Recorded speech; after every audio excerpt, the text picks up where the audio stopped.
MLA Komatireddy Rajagopal Reddy. ఇందులో భాగంగా విద్యుత్ స్తంభాల షిఫ్టింగ్ వెంటనే చేపట్టి త్వరితగతిన పనులు పూర్తి చేయాలని కాంట్రాక్టర్ను ఆదేశించారు. భవిష్యత్ అవసరాలను దృష్టిలో ఉంచుకుని చుండూరు మున్సిపాలిటీకి కనెక్ట్ అయ్యే వివిధ గ్రామాల లింక్ రోడ్లను మున్సిపాలిటీ పరిధి వరకు 60 ఫీట్ల వెడల్పు చేయాలని ఆలోచన ఉందన్నారు. దానికి సంబంధించి ప్రతిపాదనలు సిద్ధం చేయాలన్నారు. డివైడర్ పనులను పరిశీలించి వాటిలో పచ్చగడ్డి ల్యాండ్తో పాటు చెట్లు పెట్టే విధంగా నిర్మాణం చేపట్టాలని సూచించారు. ప్రజలకు మెరుగైన మౌలిక సదుపాయాలను కల్పించి చండూరు పట్టణాన్ని సర్వాంగ సుందరంగా తీర్చిదిద్దుతామన్నారు.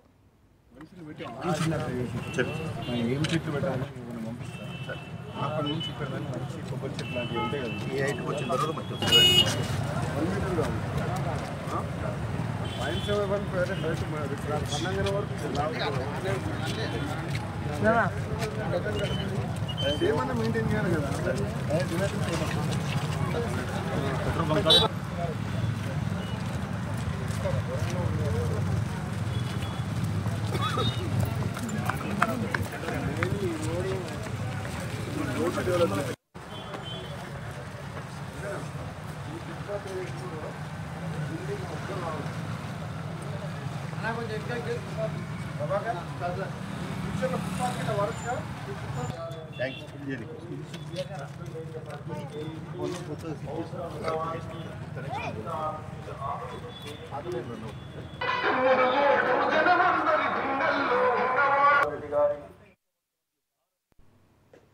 గుంటూరు జిల్లా మంగళగిరిలో పట్టభద్రుల ఎమ్మెల్సీ ఎన్నికల ప్రచారం